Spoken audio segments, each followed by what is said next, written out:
Greetings and blessings. Welcome to this live stream of the September 2020 edition of Travelog Media on the extradition trial of Julian Assange. Before we get to the episode, I just have a couple of things I want to announce. The first, I want to bring your attention to the online store. Travelog Media has various merch available from Teespring. If you believe in wearing the COVID masks, and I hope you do, you can find COVID masks, t-shirts, totes, lots of good stuff you want to check out. That's over on Teespring. I'll drop a link in the chat. And also I want to bring your attention to a new design that I'm particularly happy about. This is a drawing I did many years ago that I consider an evergreen. Seems like it's always appropriate, and especially now. We have here Mr. Nosti, so he definitely saw it all coming before the rest of us. All right, so yeah, check out the link. I'll put that in the chat. Also, if you want to support the show with a direct donation, you can go to paypal.me/JSKmedia, and I do appreciate all donations. It will help me continue the show.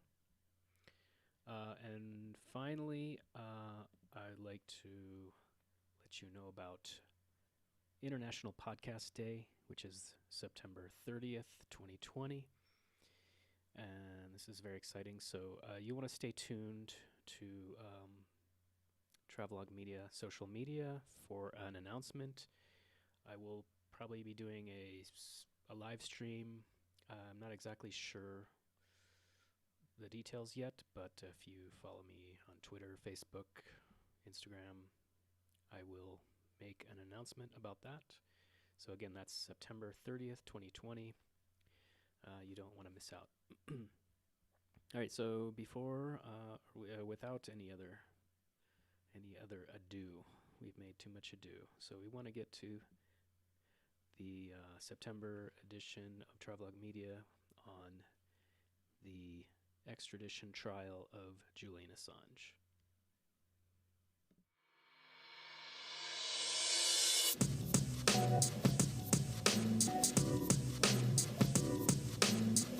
I think one of the things that America has to face is the reality that it is an empire. No, you mustn't use it. You mustn't use it because it make you rebel. Against what? They were in front of Radio 8, shooting at the station. No es un crimen defender nuestros propios derechos como pueblos indígenas. Greetings and blessings. You're listening to Travelog Media. I'm Jason Clarl, recording from a secret bunker in Quetzaltenango, Guatemala. Thanks for being here. On this September episode, we're going to be talking about the Julian Assange extradition trial that started this week. I'm now recording this late on Friday, technically Saturday, the September 12th. So in a moment, I'm going to be talking about a little bit more about the extradition trial and the importance of it for all of us. Wow, I am just completely exhausted. I just have to say it, just in every sense of the word. Completely exhausted right now for a lot of reasons. But anyway, the show must go on. So a couple of, I guess just one quick announcement is this being September, we have International Podcast Day on September 30th. So that will be a special treat for podcast fans and listeners of Travelog Media. And I will be planning some sort of event yet to be determined, but I invite you all. Please check Travelog Media on your social media channels: Facebook, Twitter, Instagram, others possibly. I have to make a confession. I broke down and I have a TikTok channel, although I haven't posted anything yet. So that's my latest social media thing. So maybe I'll, who knows, maybe if you're on TikTok, you'll see a little announcement of International Podcast Day of some sort on TikTok. Or anyway, at least Twitter and Facebook and things like that. Okay. So yeah, check that. That's International Podcast Day on September 30th. I'm thinking probably we'll be doing maybe a live stream. I don't know if I can pull off a call-in show of some type. I've never done that before, but that might be kind of cool to try. Anyway, stay in contact, por favor. Before we get to the subject of this month's show, I would like to play some listener mail or listener call-in from our correspondent, Ken Zone. Life is good. Peace is real. Love is here to stay. Ken Zone here. At this point in human history, I don't think it's necessary or beneficial to put the majority of one's attention on the collapse of old Earth with its domination of the human spirit and its very foul history. Let old Earth die away. Phase it out. Don't feed that energy field unnecessarily by keeping it alive and functioning with your attention and your emotional reactions. Rather, put your attention on the transmutation of old Earth, thereby allowing the fully aware creation of new Earth in service of the celestial Earth vibration. Challenge yourself to be attentive to where you are sending your energy. Don't criticize or complain. Create the world you want to live in. It does help to embrace the phrase, be in the world but not of it. I have joys and sorrows like the rest of humanity. Your sorrows can eventually direct you back to your life's path, and your joys will illuminate your path. I am convinced now that we are here for responsible creation. So do whatever you are passionate about, utilizing your natural talents for the greatest good of all. Follow your bliss and all that. Service to others is service to self. I slept and dreamed that life is all joy. I woke and saw that life is all service. I served and saw that service is joy. A poem by Khalil Gibran. Oddly enough, all this reminds me of quintessential elements of life. Number one, numero uno, is love, both unconditional and human. Number two, breath. Number three, water. Number four, laughter. The longer I live here, the more life suggests to me that laughter is an essential factor for one's well-being and vibrant sustainability. As an Aquarian poet, artificer, and anchorite, I live in an isolated world, in my own bubble, and I sit in the sacred space of my monk cell, where it is so easy to pontificate, admittedly a dubious practice. Que todo sea amor. Okay. First of all, just let me say thank you for the call, Ken Zone. It's always wonderful to have you on the show. and welcome your thoughts, your meditations, a response, and I appreciate your including the Khalil Gibran quote that also happens to be on the Travelog Media website, which talks about service. And so I see this podcast as a service. I might not have millions of listeners. However, I think the service here would be informing myself and others about the injustices that I see in the world, and there are quite a few, as you're aware. As to the attention of, or I guess I get where you're coming from.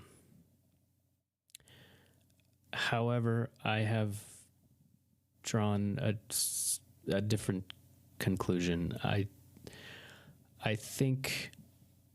understand not focusing on the negative. What we're dealing with today is so monstrously ugly and grotesque, I think most of us could agree, that it's going to take all of us shouldering this burden we have.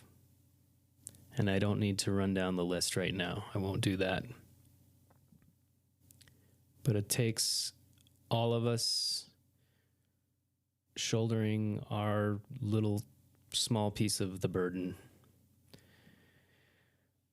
because it is a monstrous task changing things. And I'd like to remind you of the quote, "Power concedes nothing without a demand." So I think passivity, I interpret it as passivity, as just letting it fade away. I don't see that as reality. I just that's just not how change happens. It takes a lot of people acting. It takes all of us acting, really, in some way. And we need visionaries like yourself. We need to know more about your new Earth. So, and I invite you on this podcast to share that. I'm happy to give you that space. And I know what I think you mean by that. I know you, and I know what you mean by that, but not everyone does. And I think the more people who can share that vision, the better. So I'm happy to give you this space to realize what is New Earth. If it only exists in your own mind, how is it going to help everyone else? So share it, please. About the complaining and criticizing, if speaking out against injustice is complaining and criticizing, I don't know what to say about that. That's what I'm going to do on this podcast.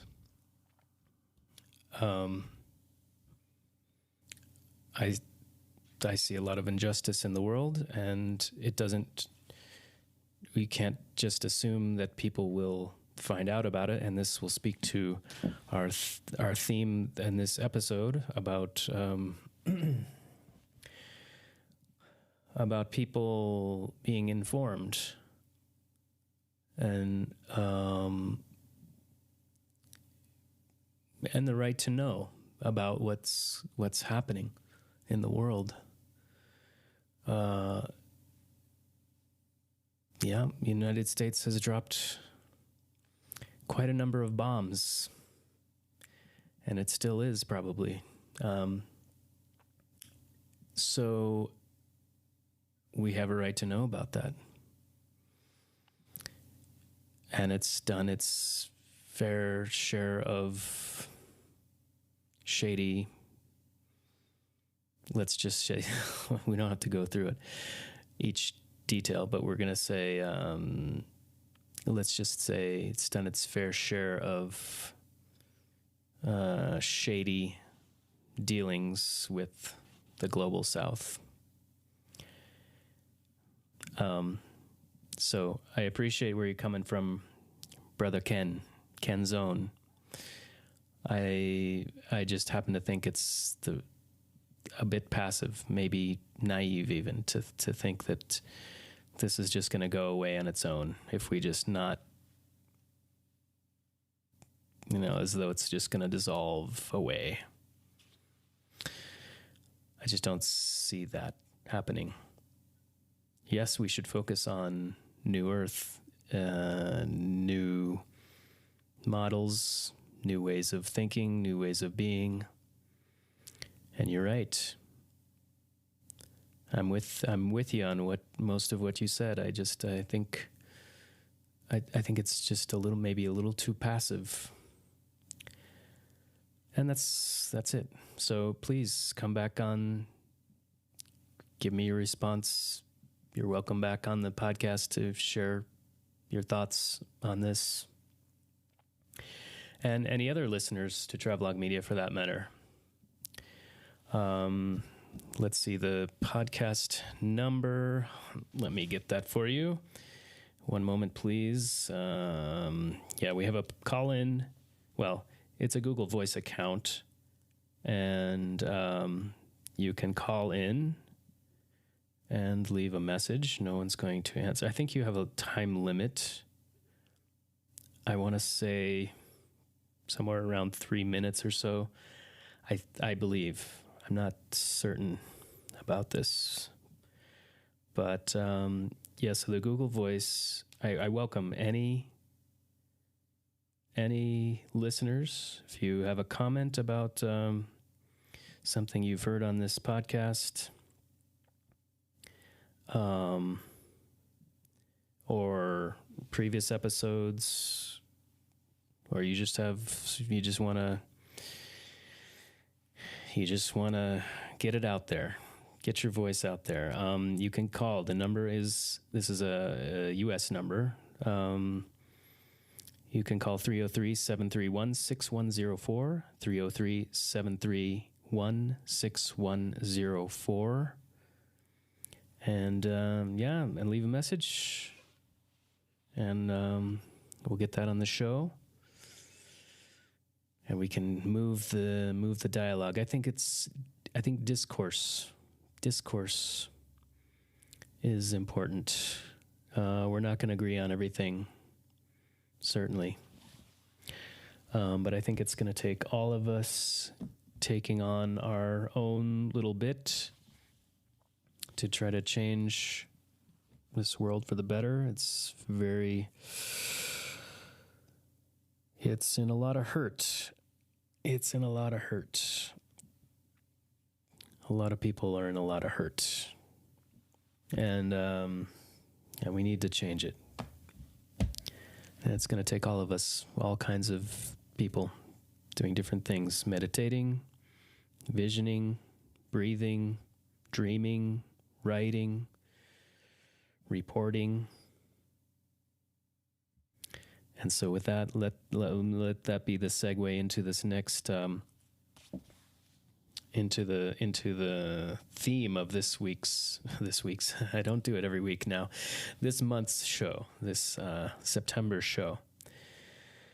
And I want to get to some clips I have on the people commenting on the Julian Assange trial, which started this week and has been postponed until Monday due to a case of COVID-19. So the trial will resume on Monday, but I do want to get to some clips. So let's play. Let's see. The first one I have. What do I have here for you? I think I have.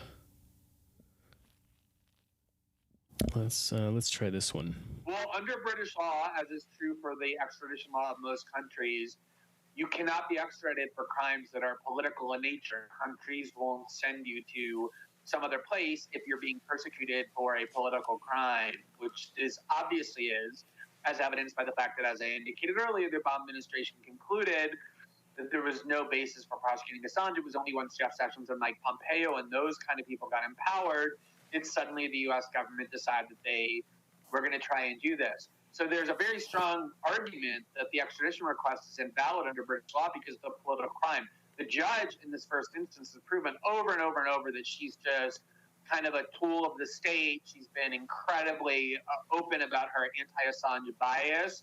I would be shocked if he were to win in this first instance, but then there will be appeals.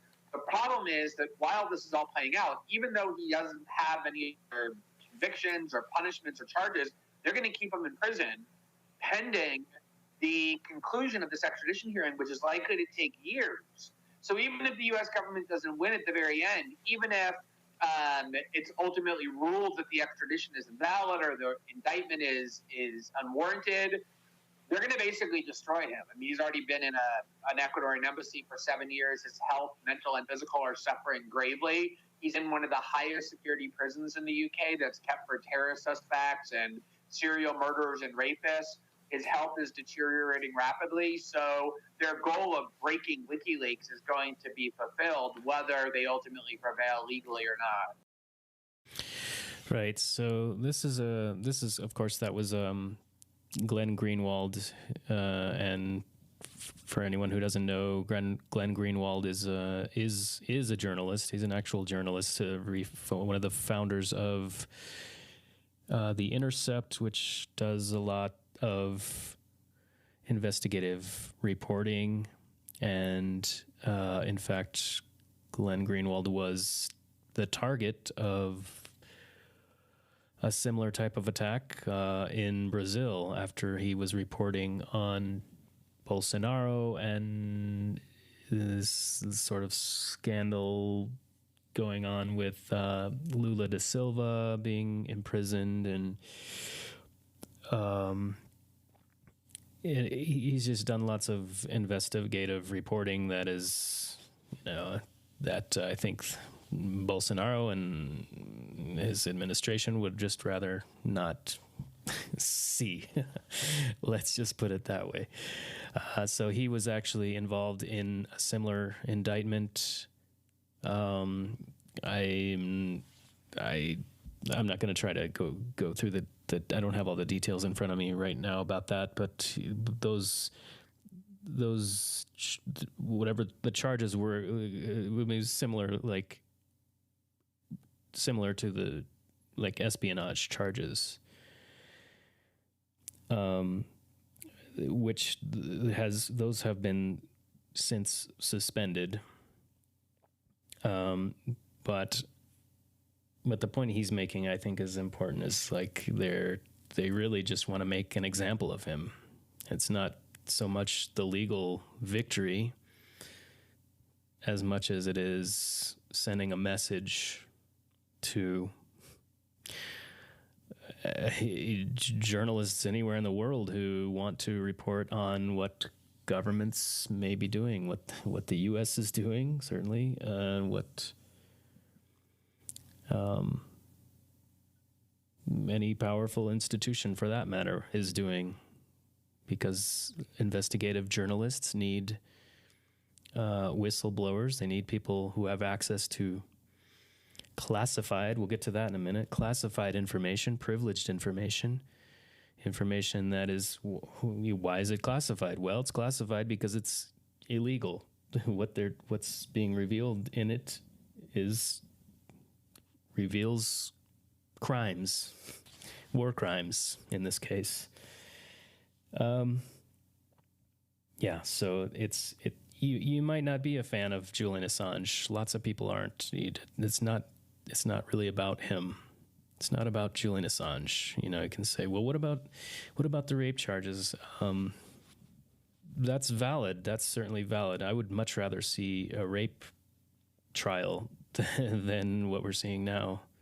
That's a travesty of justice that's going on now in London. I would much rather see a rape case. When I wouldn't like to see that, but it's preferable. That I don't want to wave that aside and shrug that off. That's I consider myself a feminist. I don't want to just dismiss that as irrelevant. All right, so for those listeners interested in finding out more about the rape charges against Julian Assange, I'm going to link to a Vox article from May 2019. It goes into a lot of detail, so you can get up to speed on that situation. There is a lot of difference in opinion, but anyway, read the article and judge for yourself. But yeah, again, it's not so much about Julian Assange. You might not like him. It doesn't matter. Yeah, it's just not about him. It's about the right to know, as we're going to find out in this next clip. Of course, the US government and its British hirelings in the Old Bailey have to argue that this is not about war crimes. It's not about politics at all. Because if it were about politics, if it were about war crimes, Julian Assange could not be extradited. Because it says on the face of the extradition bill, which I opposed in the House of Commons, a bill that passed and is now a treaty, it says on the face of it, and I was assured personally by the man who wrote it, the then Home Secretary David Blunkett in Tony Blair's government, that no political prisoner could ever be extradited to the United States on political charges. So they have to pretend, I don't know, it's about some traffic violation somewhere that Julian Assange may have been involved in. They have to pretend it's about the password to the computers of an Icelandic bank or something equally outlandish. But it's not about that, and every sentient being in the court and anyone paying attention in the land already knows. It's because Julian Assange revealed the vicious, earth-shaking war crimes committed by the British and American governments in Afghanistan and in Iraq, and actually in many places since. It is about the right of the public to know what's being done in their name. After all, it's being done under their flag, and they are paying for it. Now, most students of journalism can easily recognize exactly what this is all about. It's the power of the powerful forbidding others to learn of the crimes that they commit. Imagine the criminals have made it a criminal offence to report on their crimes. If this is upheld in the Old Bailey, then the old lady is surely in disgrace forever. Right, so that was George Galloway on RT UK, and yeah, you don't have to be a student of journalism to understand that this is a political case. I mean, it's obvious to anyone who's been even remotely following the story. So yeah, let me see. I'll just mention who did talk about George Galloway. George Galloway, this is just a cursory Google search. British politician, broadcaster, and writer between 1987 and 2015. Except for a period between 2010 and 2012, he was a member of Parliament for 4 constituencies. Firstly, for the Labour Party, and later the Respect Party. Okay, so so this is he's talking about. He's referring to the legislation in UK. So it's UK law. It's not legal for anyone to be extradited for political crime. Or political charge. So we're gonna see what happens. We're gonna go to a music break, and we'll come back and talk about it a little more, and then wrap up. So let's go to a quick music break.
Okay, thanks for listening to Travelogue Media. You can find Travelogue Media on Facebook, Twitter, Instagram, YouTube. You can email me info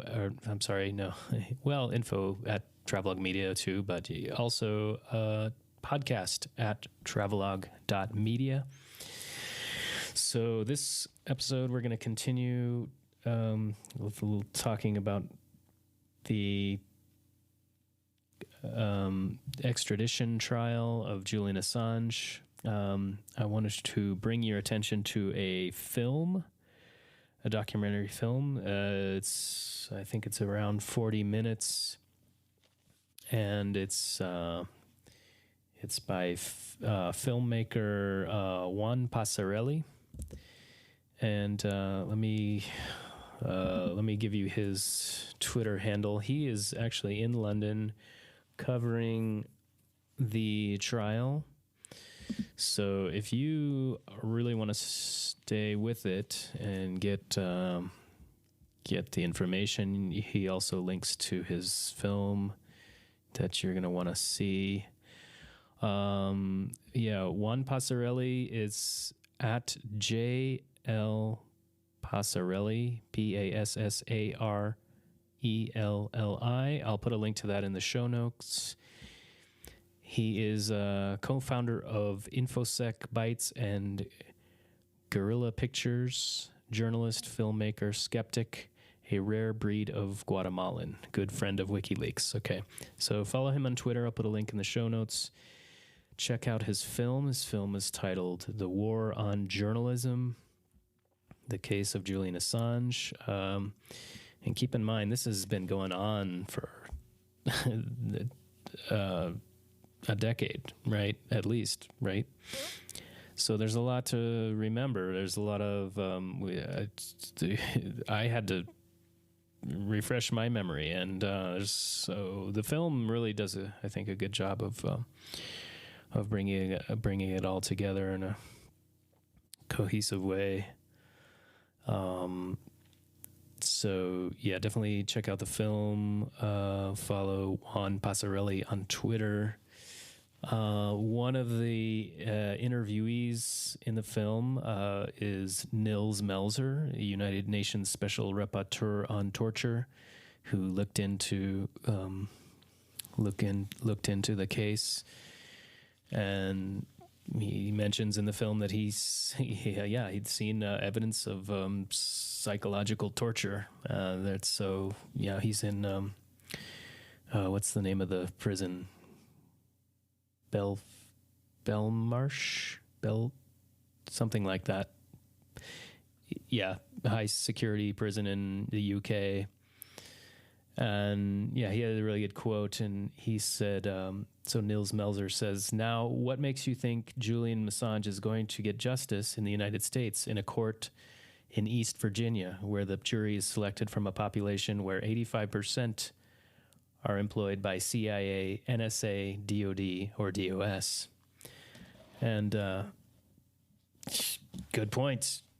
Yeah, I mean, as it stands, he's looking at 175 years, and or worse. Who knows? I don't think they can. Who knows what they'll do? What would happen if he were to be tried in the United States? I don't think. I think anyone who's been paying attention to this would say that this is not going to be a fair. This would not be a fair trial. I think this would be like what Guantanamo style, Friam type of situation. So definitely check out the film. And there's actually a good timeline if you're kind of fuzzy on the details of the case and when things happened and who was involved. There's all kinds of other players, Chelsea Manning, Edward Snowden, of course. And it involves a lot more than just, it does expose war crimes by the U.S., but it's certainly not limited to that. There's a lot of lot of affected parties in this,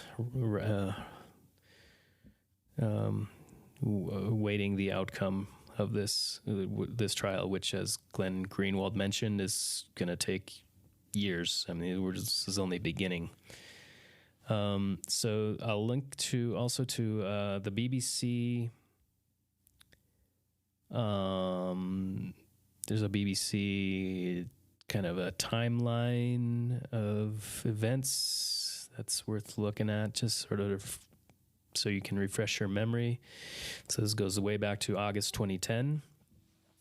So we're looking at 10 years of all these things that have been happening. Yeah,